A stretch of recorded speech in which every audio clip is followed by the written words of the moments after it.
Hi, everybody. Thank you all so much for coming to today's episode of The Outlet, Lunch and Learn with SheTek's Extraordinary Women. Today's episode is number 14 in our ongoing SheTek webinar series. At SheTek, we take your contributions, questions, comments, and emails from you and the other community members, and we turn them into actionable, career-boosting resources, trainings, and events. Thank you so much to anybody that's here that's already part of the SheTek community, and thank you to those who will join us after today's event today. I'm Meg Vierick, Program Coordinator and Community Manager at SheTek, and I'll be your host today. We are recording today's webinar, and we'll be posting a link to the recording in the SheTek Community Resources area as soon as it's available. That's also where you'll find all our past episodes of The Outlet and our other recordings. Log in and check them out whenever you want to add some inspiration to your day. Right now, all our attendees are muted by default. You'll hear our guest Pam is going to have time for Q&A and also with the chat throughout today's event. So feel free to let us know and participate in the chat. We'll make sure to engage back with you so you know you're not just shouting out into thin air. Today's webinar is brought to you by SheTek Inc., a nonprofit organization registered in New Jersey dedicated to increasing the number of women in the tech staffing pipeline. SheTek's patron sponsor is Pam10, an award-winning global IT services and staffing organization based in Princeton, New Jersey. Pam10 conceptualizes innovative software products and solutions for its clients and oversees them from development to implementation. Pam10 also connects exceptional talent to organizations around the world. You can find out more about Pam10 at pam10.com. Today's episode of The Outlet is again titled Becoming a Confident Leader. We are lucky to have a special extraordinary woman joining us today.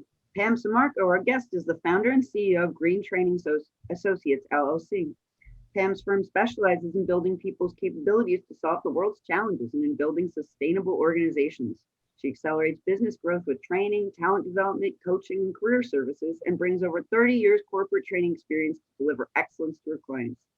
You can read more about Pam and Green Training Associates at greentrainingassociates.com.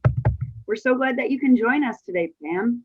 I'm going to hand it over to Elaine. She's our executive project manager at Pam10, and she's a huge helper to us at SheTek. She's also my manager. So Elaine's going to welcome us today. Thanks, Elaine. Thanks, Meg. Welcome, everyone. My name is Elaine Tanimura, and I'm part of the SheTek team. We'd like to welcome you to the Outlet today. And unfortunately, Chaya Pamela, the CEO of Pam10 and founder of SheTek, had a conflict at the last minute and can't join today. So she asked me to kick off this session. Before I introduce Pam, I just wanted to tell you about a new initiative that SheTek will be rolling out soon, which is our Tech Mentorship Program. The purpose of this program is to match mentees with experienced IT professionals to help build your technical and job preparedness skills. Some highlights of the program include a 6-month formal engagement where you'll meet with your mentor a minimum of 2 times per week. You'll identify your goals and you'll work with your mentor to achieve these goals. You'll be invited to attend career development workshops and to engage in networking activities with other mentees. And we'll also introduce you to potential career opportunities to grow your career. So if you're thinking about your next role, a promotion, or just want to become a better networker, please consider applying for this program. And with that, I'm going to introduce you or turn this over to Pam. I've had the pleasure of knowing Pam for the last several months, and I actually had a sneak peek preview of today's webinar that she's going to be presenting. So really, I would suggest you pay attention, take out your notebooks, and get ready to really learn how to build your confidence in today's workplace. So Pam? Thank you so much, Meg and Elaine. It's a delight to be here today. Thank you to the SheTek community for turning out to today's lunch program. So appreciate you spending your lunch hour with us. And it's an honor to be here to talk with you about practical advice to inspire women leaders to transform the workplace. And that's about leading with confidence. So every person today attending the event is going to discover valuable advice with our interactive conversation. So I want you to feel good no matter who you are, because I know we have some some men that are our allies that are joining today, and we're delighted to have you here as well. So this is advice for anyone that can take an interest in building their confidence, their capabilities, and how to transform the workplace. So we're an inclusive community here, and we welcome everyone's participation. So allow me to move forward. There's a lot of letters in my credentials. It's like alphabet soup. So that just means I love what I do. I'm qualified and I'm dedicated to deliver a great learning experience for you and for my clients. So who's ready to get started? All right. So we're here today to inspire and empower you to innovate, lead, and uplift yourself and others toward a more inclusive and equal workplace for your current job experience and your lifelong career success. So it's time to step forward with confidence, capability, and credibility, because women leaders should own your careers with aspirations to do what you love, be whomever you want to be, and be successful. So your confidence is a result of building your capabilities at all levels that prepare you to transform organizations, beginning with foundational skills and abilities. And the Leading with Confidence program illustrates how you can learn to be more confident, courageous, and capable with simple principles that create the basis for success in our workplace and our lives, because we bring our best selves to work every day. And we'd like to offer you a virtual heart handshake. Would love to see everyone in person. Miss my friends, thank you for coming out. Nice to meet some new friends, and a sign of respect and virtual connection. We invite you to give a virtual heart handshake, even though I can't see you. I know there's lots of folks that are going to be chatting up the chat as we go through today's program. So here are some program norms, what to expect. Well, this is an interactive conversation. Believe it or not, our focus is going to be on using the chat. There's no polling questions because I want to hear from you. And I want you to feel like this is for you, because this program is about you, for you. So I want you to have some fun. Use the chat generously. I'll pull up some let's talk questions. You'll see a purple slide pop up, and I'm going to invite you to answer specific questions. But Meg is going to be my chat monitor, and we'll take questions throughout. And let's share ideas with each other, assume positive intent, respect diverse perspectives. This is a judgment-free zone, so I want you to experiment here in a safe environment. Be curious, ask questions, be open to the learning experience. So there's some connectivity opportunities at the bottom. If you're having trouble, try and use wired versus wireless. Make sure you close other applications to preserve your bandwidth, depending on your connectivity. But take good notes, eliminate any distractions, and stay fully engaged, because we've got a jam-packed and value-packed hour for you. So our webinar goals, we're going to talk about the business case first for action to improve gender inclusivity, promotion, and sponsorship of women leaders. We know today women are at the forefront in the spotlight, if you will, about the inequities that women have endured for way too long. So we're also going to talk about developing your professional brand with an elevator pitch. And we're going to help you plan and execute aspirational conversations, list on-the-job behaviors that support your success at work, and identify some strategies for how to recover from a mistake. So we have some important chats coming up. Let me see what's going on in the chat. If you've got anything that we need to address, I'll leave it to my chat monitor, Meg, to let me know what's going on there. Good thing. So let me ask you the first question. Here's your let's talk slide. What are you curious to learn about today? What brought you out, and how can we make sure that this is a successful hour with you?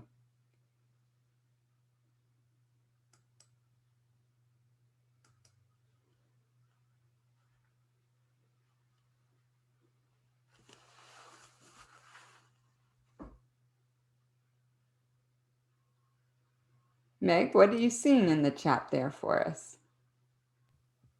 Well, I just put in that I want to learn more about effective networking in and out of my org, because sometimes it's difficult to understand how to take advantage of those opportunities that you can, how you can do it differently each time. So that's what I'm excited for. I'm looking forward to seeing what everybody else is doing. Excellent. I see a new opportunity has presented itself today. Continue to network. Patricia, great. Fantastic. And Meg, we definitely can help you with that.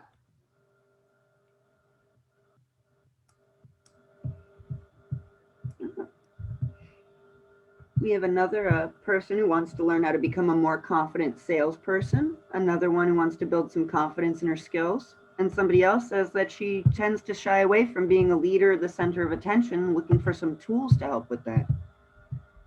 Somebody else who needs some help figuring out what she wants to be when she grows up, or he. Sometimes I can't see these names, so sorry if I've misgendered you people. Another person. And then having difficulty figuring out which classes to take. And then another individual says, how do we know that the quiet ones are also feeling included in leadership? And then learning to delegate properly. That Elaine knows that that's a struggle for me too. Effective delegation is important. I think that that's fantastic. Some of those things we won't cover today, but I'll invite folks to reach out to me and see where we need to address some of those ideas. So we're not going to talk about delegating or anything too specific around classes and programs. It sounds like, Margaret, the mentoring program that SheTek is offering might be an option. Career coaching is certainly available if appropriate. This community has so many programs, and how to navigate what's right is very individual to your career. So, I think some ideas today will spark your thinking, and then specifics would be an individual conversation. So good. All right. So let's take a next step. I'm going to invite you to create your action plan today, because it's going to be raining ideas. So get your umbrellas out. You're going to have light bulb moments. Start taking notes about the best practices and the practical actions that will help you move with intentional change from this learning experience to setting goals, make changes into actions and habits, and drive your own success. So we invite you to move through that process.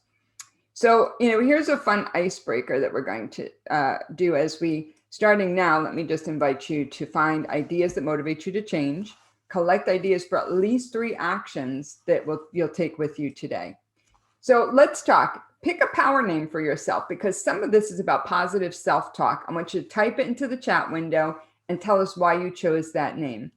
So this is an opportunity for you to express yourself. It's a bit of an icebreaker, and I invite everyone in the chat to share with us what your power name would be.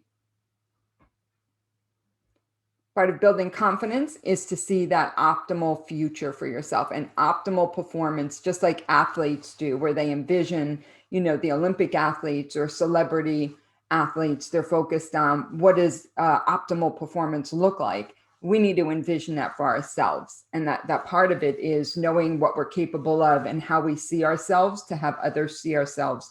And that's part of creating a professional brand for yourself. So I love those ideas. Sorry, this mouse kind of jumped ahead. All right, let me back up. All right, so I'm open to your let's talk. And what is a power name? It's a name that defines who you are and what your greatest strength is or what your greatest gift is. So, I think it's open to interpretation for a name that maybe is aspirational for you about what your brand stands for. So that's a great question. All righty.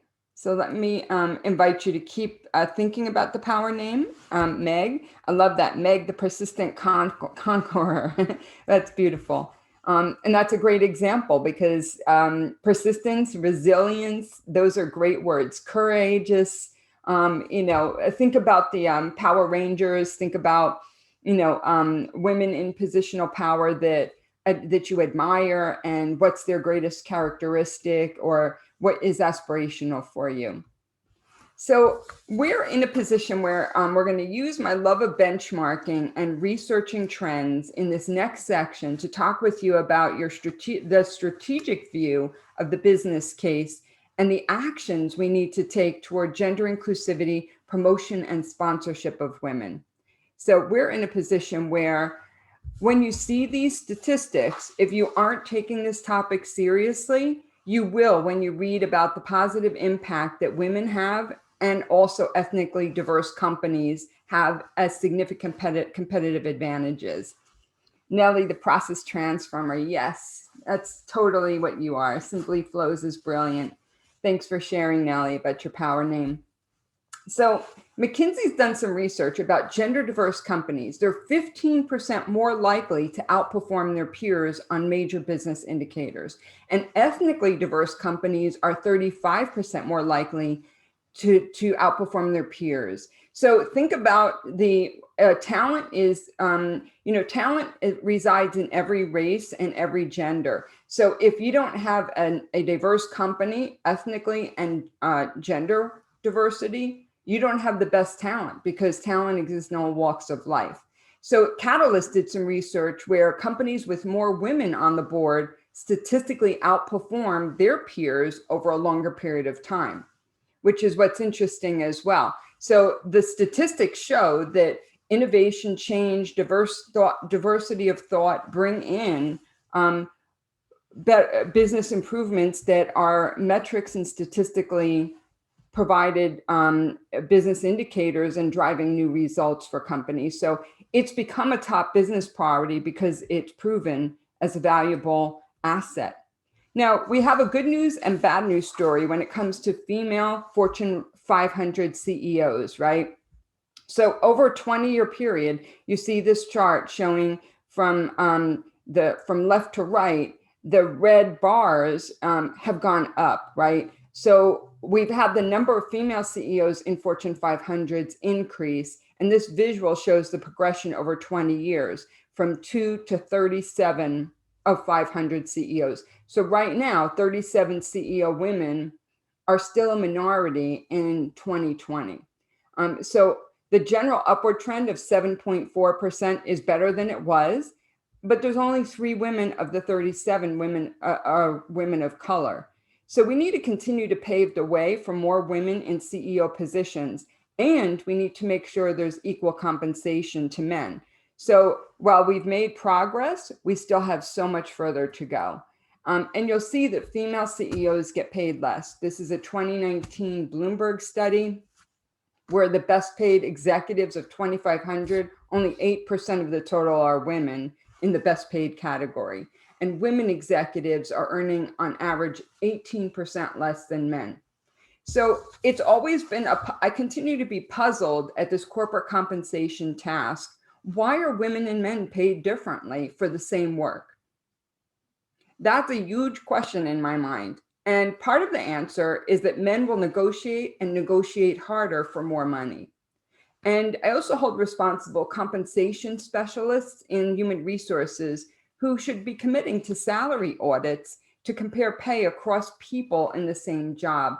And that's minorities as well as gender diversity roles. But men, white males and Asian males tend to be paid at a higher salary, and they also tend to elevate faster in the organization because the promotion and sponsorship of minorities in the other categories and gender in the differences are dramatic. And there's been lots of studies, I've read them. This Bloomberg study is just simply one, but the presentation doesn't address these trends of the business case directly.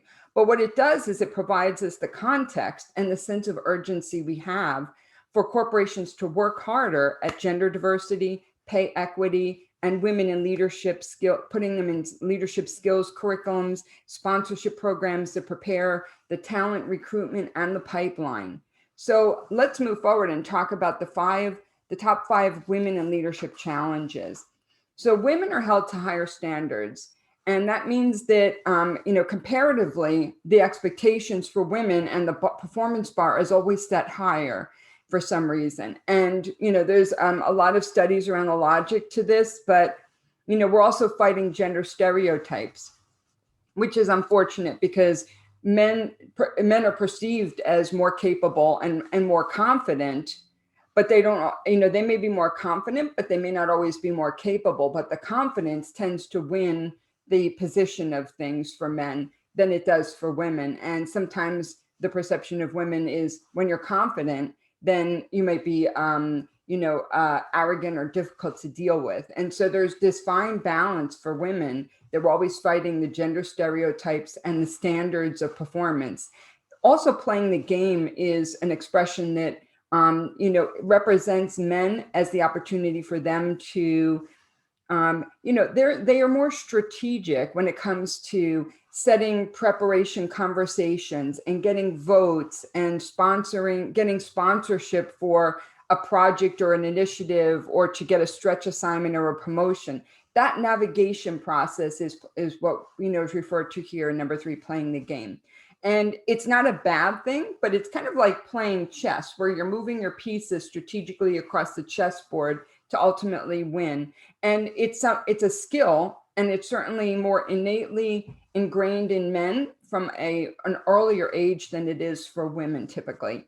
And managing many roles, there's women that have left the workforce in droves due to the pandemic, where they may have more responsibility for elder care and for child care, and they've actually left the workforce because they can't balance it. And I know young women that have children, one of the challenges they have is they're taking care of those children in the homeschooling from 9 to 4, and then they start their job from 4 to midnight. So they have to put in 8 hours of work in a flexible work schedule. And keep in mind, 50% of the workforce today are millennials. So you've got a generational or a demographic shift, where you're then going to have more young families. And so therefore the workplace has to accommodate that.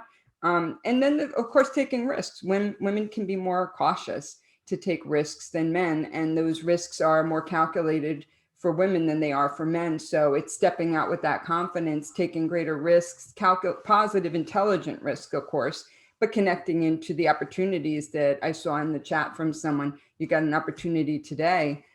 It sounds like it's a good step for you to evaluate that and take and move forward. So, we need a gender inclusive, comprehensive talent system is what it boils down to. And companies are working on that, but it's not fast enough to help the recovery here. So the call to action for women leaders and all leaders, because we've got men on this call too, is to own your future, your success, your career, the skills, capability development, your confidence, everything about you, and your professional brand visibility, which is what we'll talk about today, and being the change you want to see in the world, which is a famous Nelson Mandela quote. So I invite you to be bold, be wildly successful. And this is just, your future is bright because you're looking at this as, how do I take some steps? So here's a simple way to remind you of the fundamentals of career success. I'm going to invite you to make progress. We're going from the left column to the right column of internal self characteristics, which is the internal work we do, self-motivated actions, and actions with others. So I want you to think about making progress where you're preparing, you're courageous, you're powerful, yet humble, assertive, and decisive. And now what do you do with that? Well, it's developing leadership skills. It's communicating goals and aspirations. Listen, observe, ask, demonstrate your professionalism. And then actions with others. You're asking for opportunities, ask for a mentor, a sponsor, drive results, be visible, and be vocal.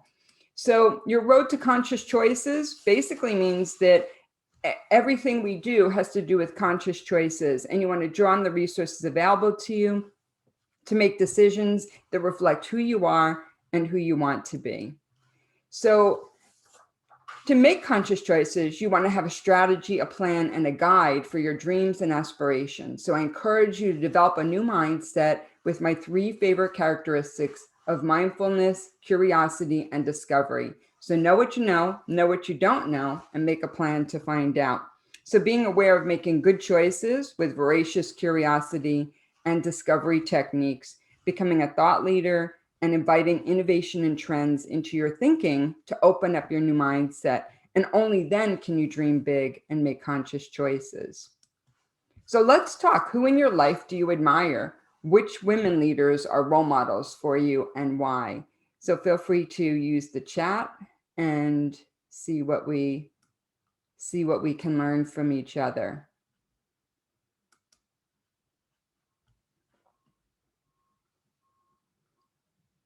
Okay, so as you start to use the chat, I'll ask Meg to let me know what comments are coming in before I dive into my personal story that I'll tell you that may resonate with you. Meg, are there any chats coming? No, we haven't gotten any yet. I imagine that people are typing a little bit. I know for me personally, I know that I admire my mom, who she raised both my sisters and I, and then eventually went back to school after we went into school ourselves. And then she went on to become eventually the director of the Victim Advocates Office in the Monmouth County Prosecutor's Office. So just some dedication there, going back to school after having kids. Big struggle.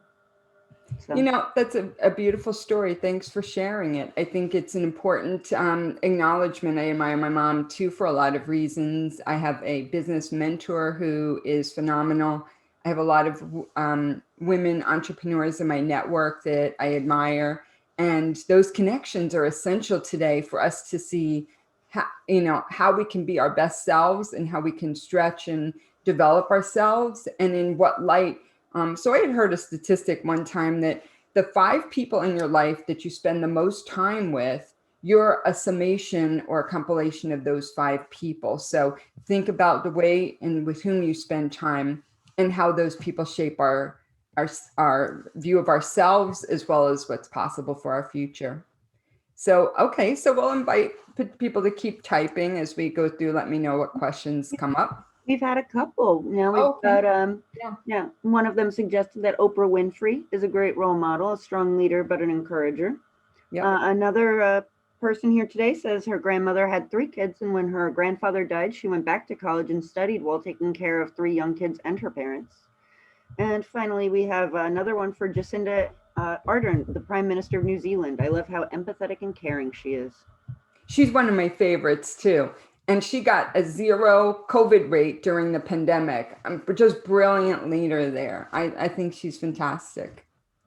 Awesome. I love your ideas. All right, superb.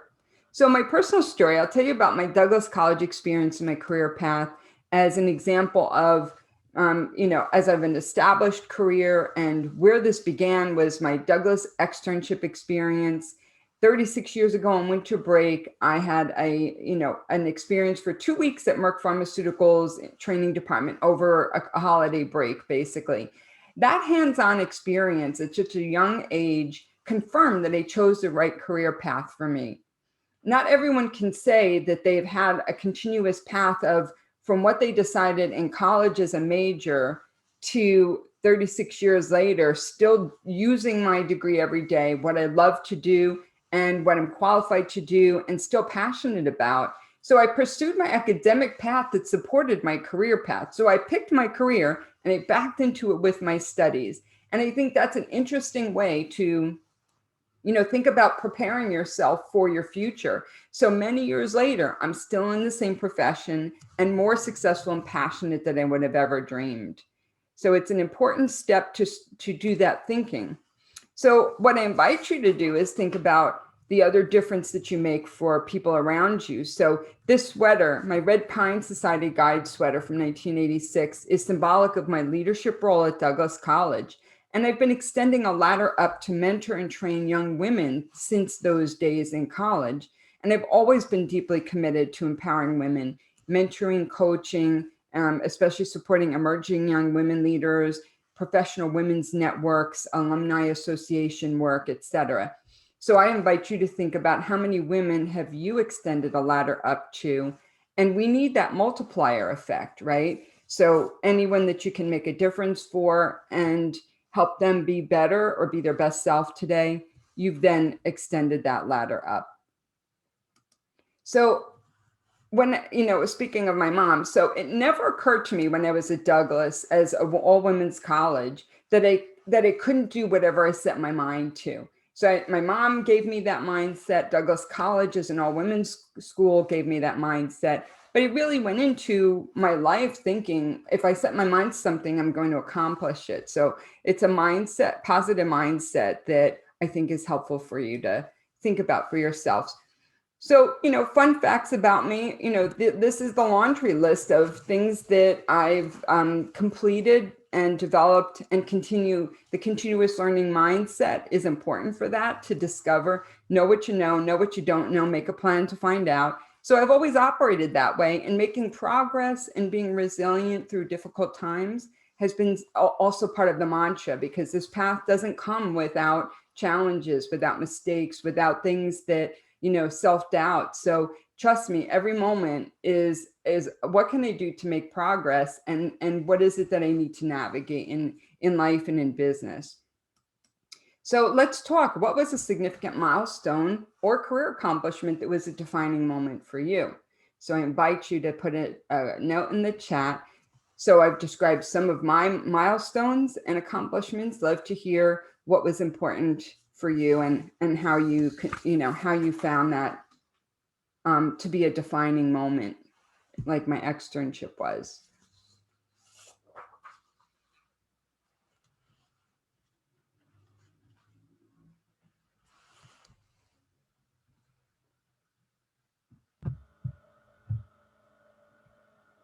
So it can be anything. So for example, with COVID last year, I had the opportunity to do a business pivot. Everything went dark in talent development, and I had a pause, and I said to myself, okay, what does now business look like? So I created a 1-page business continuity plan. I reframed my business to be 100% virtual, and I established what the future was. I did networking, virtual networking, that actually yielded new business relationships with new clients and speaking engagements and other cool things. So utilizing that time, that was a significant change for my business. And, so we still will have these challenges over time in our lives. Meg, what do you find in the chat, if any comments have come up? We have one person that said that serving on boards, both locally and nationally, has provided her with opportunities to think outside the box at times in their work. So that opportunity to serve on boards was a really big milestone for them. Yeah, I think that's terrific. And so I agree with you. And I think that gives you visibility, elevates your perspective, and opens your approach to, there's more to learn, and volunteerism is essential as part of that. So think about networking as reciprocity, where you give your time and your expertise, and you receive, conversations where people start to say, who is this person? And they seem pretty terrific, and I want to get to know them better. I want to do work with them, or get business opportunities. So good. All right. Keep the ideas coming. Yeah, we've got another person said completing their MBA degree at mid-career stage, which opens so many windows for them. Another person did a course on data analytics and decided to become a data analyst. Another person said working at a chamber of commerce showed them they had a knack for writing and marketing, talking to people and connecting them before computers even. And then also finally just trying to get into the workforce. That's a big milestone for anyone. I'm sure everybody remembers their first time venturing into the workforce. Oh my goodness, yes. And today's workforce is very different all these years, as I watch change happen and I study employment trends. And I think it's a different way of work today. And I think that this work world defines work different. The workforce is redefining what the world of work looks like. And that's the younger generation has redefined how they see work. And there's all kinds of new trends coming. So I applaud everyone. Thank you for sharing, because I think those ideas are essential, because we start to recognize that when we make it explicit. So part of the conversation today is creating professional visibility as part of being a woman leader and a leader in general. For anyone, when you've got visibility for yourself, that can be a great thing. So let's talk about how to do that. So one thing happens when I attend a lot of networking events. One common thing I notice is that people, especially women, need to improve their self-introduction. So here we're going to train you a bit on your elevator pitch. So what is an elevator pitch? Well, it's defined as a brief, persuasive, self-marketing speech that you use to spark interest in you. It's 60 seconds or less with about 75 words, the length of an elevator ride, which is how it got its name. And it answers the question, tell me about yourself. So you can use it as an icebreaker to open the conversation with a very important person or VIP. It should be interesting, memorable, and succinct. And it may be something you use in a job interview if you're looking to, if you're in a job interview, you might just get the question, tell me about yourself. Well, there's 4 elements of a great elevator pitch. Start by introducing yourself, provide a summary of what you do, explain what you want or the value that you offer, and finish with a call to action. So the yellow box on the left tells you what the elevator pitch is. The gray box on the right tells you some tips, how you're an asset to the company, quantify your business results if you can, tell your story, be clear, be confident, take your time, make it conversational, avoid niche words or jargon, because not everyone you talk to knows the acronyms, right? So how to write your elevator pitch? Well, I'm giving you an example of my elevator pitch, and it's 75 words. I say, my name is Pam Sammarco. I'm delighted to meet you. My consulting firm is Green Training Associates. We develop people's capabilities to solve the world's challenges and build sustainable organizations. As a trusted advisor to our clients, we accelerate your business growth and leadership performance with training, talent, coaching, and career solutions. We excel working with companies in sustainability, environmental sciences, life sciences, and technology. Would you like to meet to discuss your priorities to drive performance and growth? So while we don't have time to have you write your own, you'll see that those 4 elements are going to be essential for your success. To have something that you rehearse, make sure you practice it out loud, write your little script, rehearse it out loud with someone so that you feel comfortable and it rolls off your tongue, and that it is something at the ready whenever you go into a situation that requires you to introduce yourself. So where and when will you use your elevator pitch? Well, guess what? The golf course is where a lot of business and networking happens. And you may or may not play golf. I don't play golf per se, but it's time to get really comfortable talking about yourself and creating situations, because men play golf to build relationships and network. Women may play golf too. And if not, you want to find places with women's initiatives inside and outside your organization, just like the SheTek community offers. So your goal then is to foster a connection and an inner circle of trusted advisors, and have sounding boards to socialize new ideas for business challenges and create visibility for the results that you produced. So networking inside your company. Well, where and when will you use this elevator pitch inside a company? You could use it in conversation with anyone on this bulleted list, right? So it's that preparation that you go into any meeting where you talk about yourself, your accomplishments, what you're trying, what value you bring, or what business results you've produced. So inside a company, it's very valuable. Networking outside your company, where do you use it? Well, professional and trade associations, business women networks, alumni association networking events, professional conferences. So inside and outside, you would customize your elevator pitch to whom you're speaking, right? So if it's a job interviewer, it's definitely a different elevator pitch than you would if you're a consultant speaking to a group of people at a conference, and you want to customize or tailor it to who is listening. So it could be a speaking engagement if you're a consultant, could be a client conversation. It could be introducing yourself at a networking event at a conference. So anytime you're positioning yourself, you want to think about who is receiving that inside and outside of a company. If you're an individual employee somewhere, you can absolutely use this to elevate your visibility.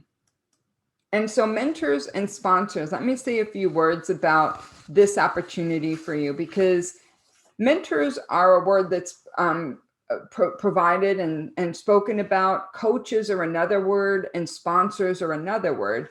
So let me make a brief note on why you need both. The mentoring coach, a mentor will take a more holistic approach, offering guidance over an extended period of time. Both coaches and mentors help yourself promoting personal growth. Now, a sponsor is someone that promotes you directly, using influencing power and networking to connect you to good jobs, special assignments, business contacts for clients if you're an external person or an entrepreneur. It's someone who advocates, opens doors, and removes obstacles, and elevates your visibility to new opportunities. So a sponsor is a much stronger role and someone that actually will speak on your behalf. And you have opportunities to develop both for different reasons. And so I want you to think about that for next steps. So wherever and whenever you're networking, inside and outside your company, you want to be prepared with the content of your conversation. So this is your first step. Your first step is to plan your strategy, know what you want, and be prepared with an action plan. That's the internal work we need to do. And that's the dreaming process. And it's, what do I have to offer? What are my capabilities? And what does the employer need? What do my clients need? What does the world need at large? So this internal process happens through your deep thought and maybe a conversation with a mentor and a coach, maybe a sponsor. So then you find opportunities to hold aspirational conversations. These ideas are held with VIPs who can sponsor your career goals. And these are times when you find your elevator pitch to be most valuable. So you've got a set of conversation topics, with whom you're speaking, and career readiness. So what and how is your planning process? And then you start navigating these aspirational conversations with the people who then can help you further those goals in your plan. So it's really important stuff to start with what you want. So this is one of my favorite sayings: building confidence is an outcome of developing leadership capability.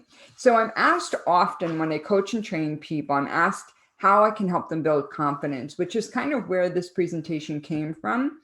And this is my favorite saying, because I'm inviting you to be a continuous learner. Your strength and confidence will come with being prepared to develop your leadership capabilities to successfully respond to situations. And when you've built those capabilities, you're more confident in those conversations, because experience is a great teacher. So let's talk. What are some of the on-the-job behaviors that you think are successful to be at work? So to be successful at work, we've got some on-the-job behaviors. And let me invite Meg if we have any comments in the chat.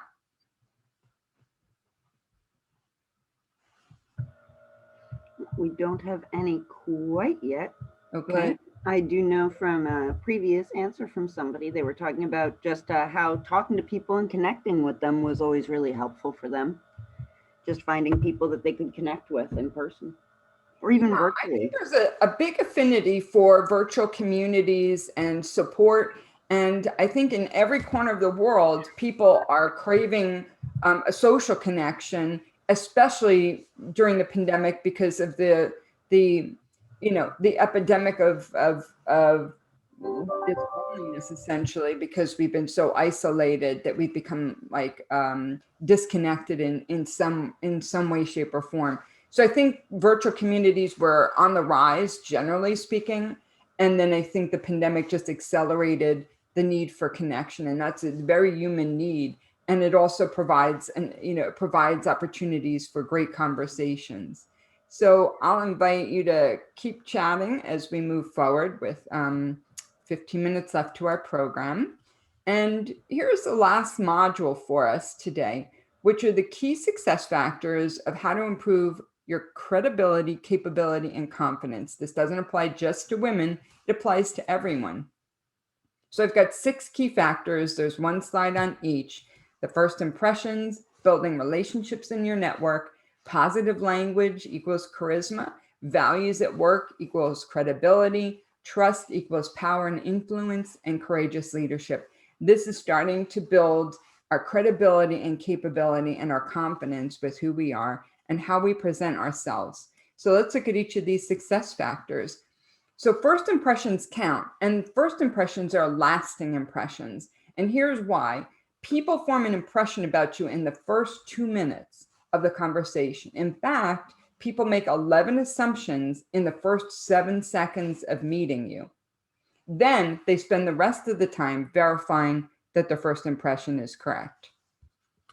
So it's fascinating. We automatically, because of human behavior and our way of thinking, is we internalize who a person is and we make assumptions, and then we try and figure out whether our assumptions are right.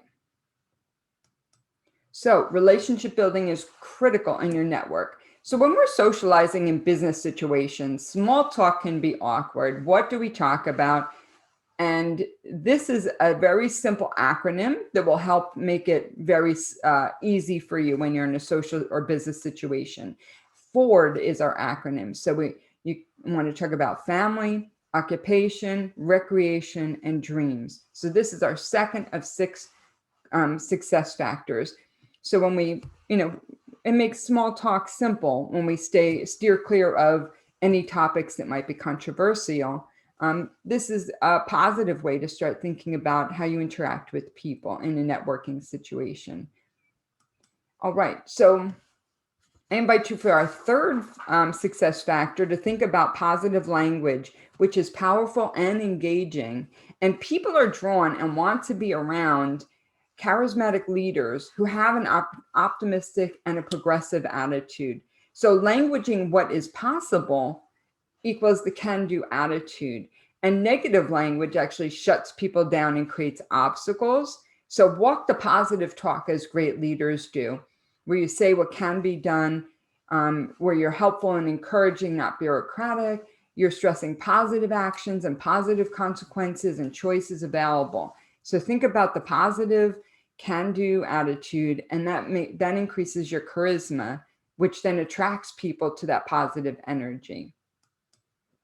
So values at work is our fourth success factor, right? So these are fundamentals of bringing your best self and your whole self to work and to your job every day. Employees want to do their best work and be their best self and be accepted. There's a lot to be said for the concept of psychological safety, which is the embracement of coming into the workplace and being able to represent your ideas, your perspectives, your dedication, your creativity, how you respond to challenges, and how you navigate the workplace today. So the personal values on the left and the business values on the right are things that I've seen that employers are seeking, and that you have the opportunity to do your best work in an environment that is an inclusive culture and a culture that is one that you want to go to work and stay with that company, because retention with the employment trends is essential. There's a mass exodus of resignations today, and it's called the Great Resignation of 2021, because people are starting to realize how their values and the meaning of work and the purpose, what their work is not meeting their personal needs as they reevaluated their life and business priorities. But these values at work demonstrate your credibility. Are you doing what you say you're going to do when you're supposed to do it? Do you represent the work and the commitment and dedication to your work, whether you're an entrepreneur, consultant, or whether you are an internal employee? So our next category is trust. So when we continue to look at capability, confidence, credibility, building trust with people takes years to earn, seconds to break. And if you have trust with people, you then have power and influence. So when we say, I don't trust words, I trust actions, your follow through, do what you say you're going to do. When you commit to doing it, your consistency between your words and actions are essential for how you build credibility when people trust you. Communicate openly and honestly, provide necessary information, tell the truth, even when it's not what the other person wants to hear, and admit mistakes where necessary.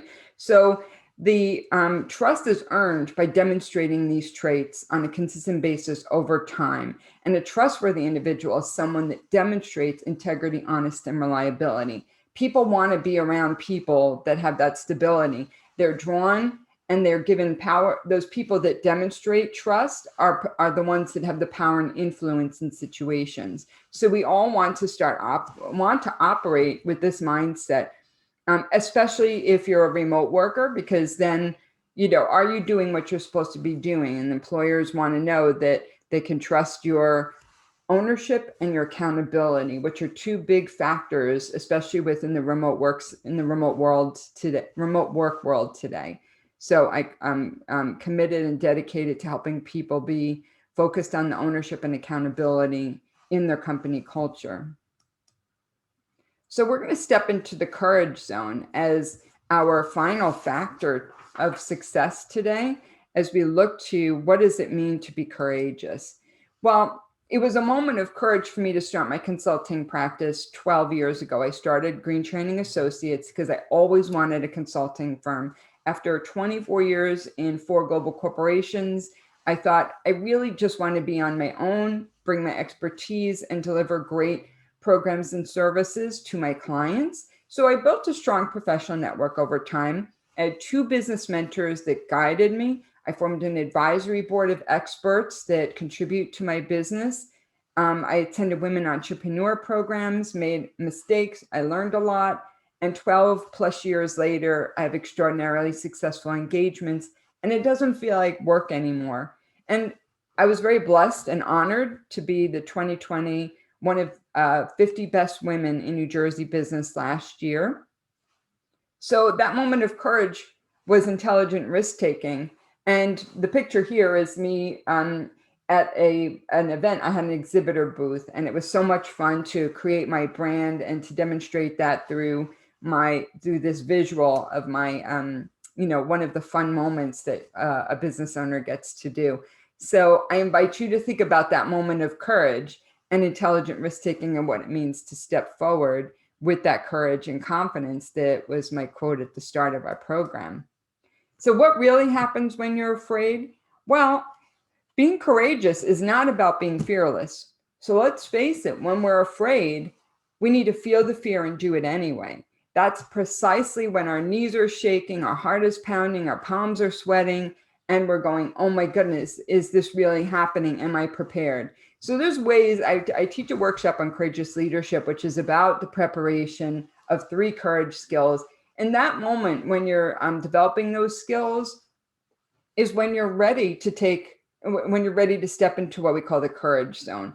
So I invite you to think about feeling the fear and doing it anyway, because life is filled with moments, and courageous acts are not, are definitely not the easiest step. But when you step into it and you're prepared for it, is when it makes it easier for us.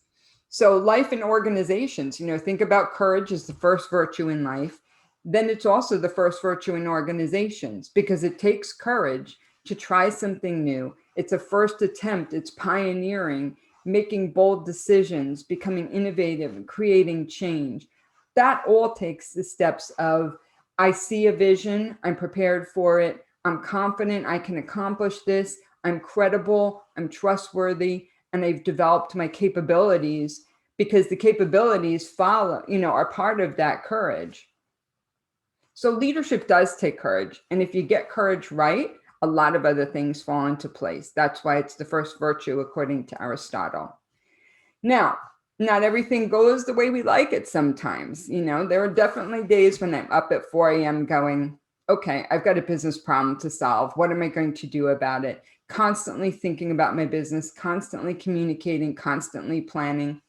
And definitely mistakes are part of being a person that's human, right? So what do we need to do when we recover from mistakes as we look to pulling together the story of today's program? Well, pulling yourself together, apologize immediately and authentically, own the consequences, no blames, no excuses, clean up any mess, whatever you can do to repair the damage, to take actions needed. Don't dwell on it, because failure is success if we learn from it. So learn from it, move forward, and definitely don't repeat the mistake, because then it becomes a pattern of behavior that has warning signs of performance issues. So mistakes are an essential part of growth when it comes to your career path.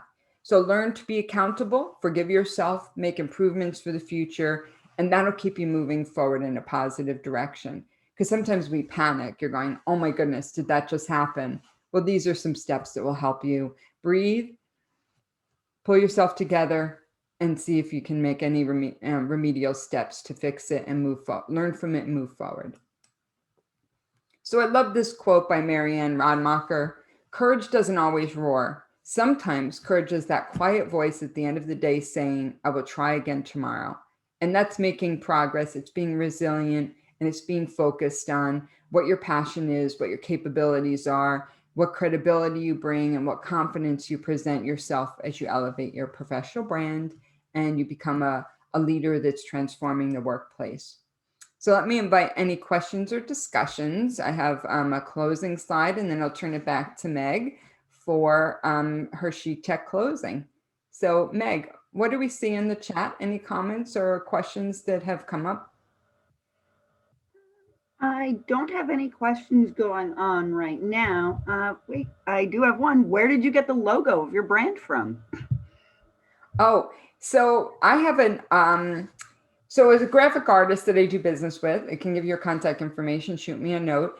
And the concept for my logo is my love of the ocean. It also represents hydropower. It also represents a tidal wave of change, which is the mantra for my company around developing a more sustainable future for everyone. We need a tidal wave of behavior change. And so as a behavior change expert, it represents the ongoing change that we all need to make, because it's collective and individual changes in an accelerated pace that will help serve the planetary issues we have and some of the other world challenges. So when you look at my mission statement, we develop people's capabilities to solve the world's challenges. I look at world challenges in a big way. So I work in forestry with clients. I work in food waste.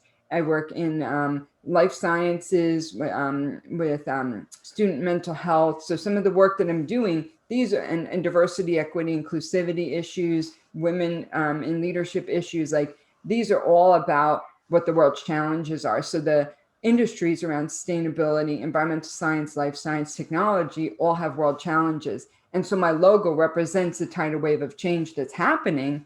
And also it has to do with the things that we can influence, in addition to, being a green symbol and my love of the ocean. Thanks for that question. Yeah. She says that that's so cool.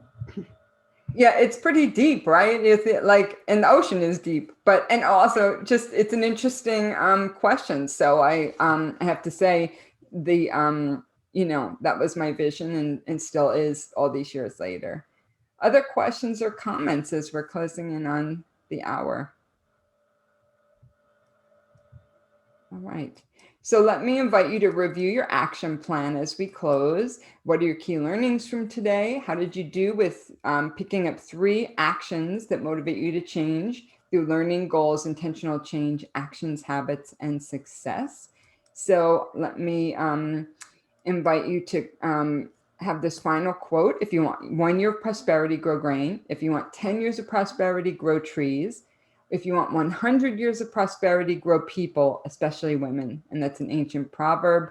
So I want to invite you to continue the conversation, stay in touch. I'm on Twitter, YouTube, and LinkedIn. Feel free to reach out to me, Pam at greentrainingassociates.com, or visit my website.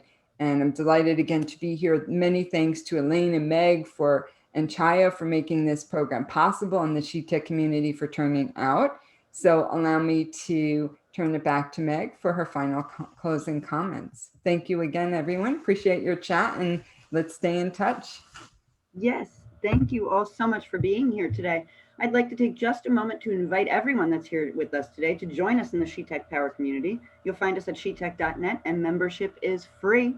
The SheTek mission is, again, to increase the number of women and allies in the tech staffing pipeline, and we do this through engaging, empowering, and employing women who are just like you. You can engage with us in our community's active discussion board, where we post new career-relevant discussions where you can connect with top women in tech around the country, learn from them, and then share your learnings with others. We also have a revolutionary matchmaking system, which makes it a great place for you to get started on finding a mentor. You can empower yourself with the SheTek Community members-only resources area. You'll be brought there right after today's webinar. You can log in to see all of those different recordings, episodes of the outlet, in-demand trainings. Finally, get employed on the SheTek Community careers page, where we post new opportunities that are remote, in person, all around the country at all success levels, skill levels, whatever you need, we've got it. Thank you so much to everyone that joined us today for the Outlet episode 14, Lunch and Learn with SheTek's Extraordinary Women. And thanks to our guest again, Pam Sammarco of Green Training Associates, and Elaine for her fantastic intro. Stay plugged into the Outlet, join us in our community, follow us on social media, and talk to you soon. Thank you again, everyone. Thanks, Pam. Excellent presentation. Lots of valuable stuff. Thank you.